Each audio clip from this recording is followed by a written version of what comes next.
wiil jifiya inta meel ku dila allah ibn xariisi qabrigan la soo dul dhoobana itaalkeena ku areemid ka daana wixii xiniyeen la ka sheegi jiray iyo dadnimadeenu ninkan dilay guryaheenu ku hoyda xaafadaha waxa hooye inta la joogtaa hoysa laba rab moogtaa in la soo wareeriyo la isdamaadiye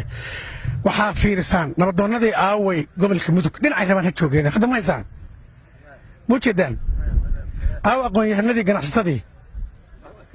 kulligood waa shabaab والله بالله تالله وشباب أنا بين كتير حبيت كتير مسكحة يغلق على قحط وحربتنا نفكر رادسين هنا نفكر رادسين ها نبضون كي قالق ها نبضون كي قالق غالي ما أنا قفنا الكريم ماي هل كان هذه لو قبل تكون دريران التكنيكا وعباي سنايسا ها هبل كسر الدولة بحق حق اسمه قريه اللي قدي قريه إنه كوي ده أنا ما كوي من ما كان مال إلا أنت كسر دريران كوي ده مالك له شباب هذا أسكت عنا إنه وهي المدوقاتين حنيه النوابين تنبا إذا دحدقي إلهي كبق تنبا إذا دحدقي شباب با كبقدين تليفون بينا اللي تقول إلهينا وكعيش رديدين تليفون انت اللي تقول سوعه إنا كنا ستانا قريها قشان نبدون نمتشوغو وحقيا استفيري نبدون نمتشوغو قرع ستر نمتشوغو أقويا نمتشوغو أقويا كوابا قرتيس بادار دوا قوة يا مبران بايو أنا وعرفنا inay saakayda ka bariyaan muumin iyo maayirada wax ka xumaaba inay yiraahdaan ha soo daba galeen anaga waxaan noo ballan iyo axdi ah shabaab qof lagu tuhmay ninkii ka daba yimaada inuu la mid yahay lana togto anoo intaas noo ballan hadii ilaahay idmo waxa la rabaa moogtahay warkoodu cadiya hurdo iyo hooyad waa noo diideen wisil bay kordhooban yihiin baxday xala weerareen telefoonadii bay ka gooyeen meesha baqtigoodu yaala waa wadaad nimanka ku dambaabaya in afkeeda xataa lagu soo qaado ma waa jin naloo soo diro shaydaan adeegsada waxiin cidqaan male tilmaanna male saldan bay ku hoydaan iyo meelay ka soo iskumaana male waxa la rabaa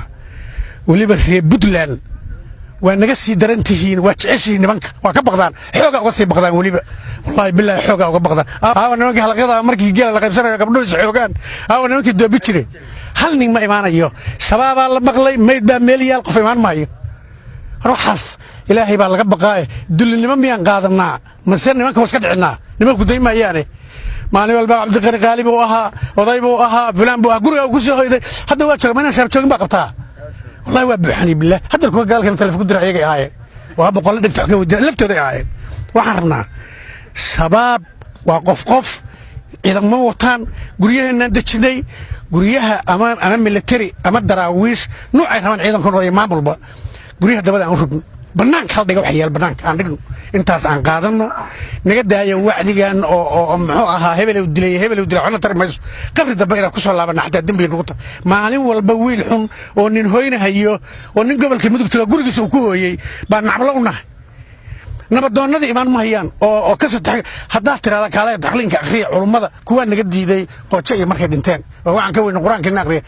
ninkii suufiga ah oo timaha dheer magaciisa ii sheeg sheekh Cabdiraxmaan wariyaay bedela wariyaay mikrofoonka bedela buukuwaas wax ka bedela la waay waxaan ku dhaxnoolaanayna markaas waxa la yiraahdaa nabadoonna naga daba yimid waaba maamulkan istuudiyaantu waaba naga nin ka daba yimid waaba asagii u jeedaan ma qabataan ma la qabto oo loo daayo gabdhihii baa la xoogaya waa laga dareemaa waa iyaga qabriga bay cabayaan waa iyaga waxa sameynaya markay waa terrorism kuma dhaxnoolaan karaan wadan nabada waa terrorism nimanka hurdo iyo hooyad waa naga qaadeen ورحدي قبيل ما أنت اللي هذا وقوديني ناي أفرتنين واسكت بكر ناي ما قبلنا بس ما اسكتينا ورمحان يلا دل يرو قعنا متاكرتين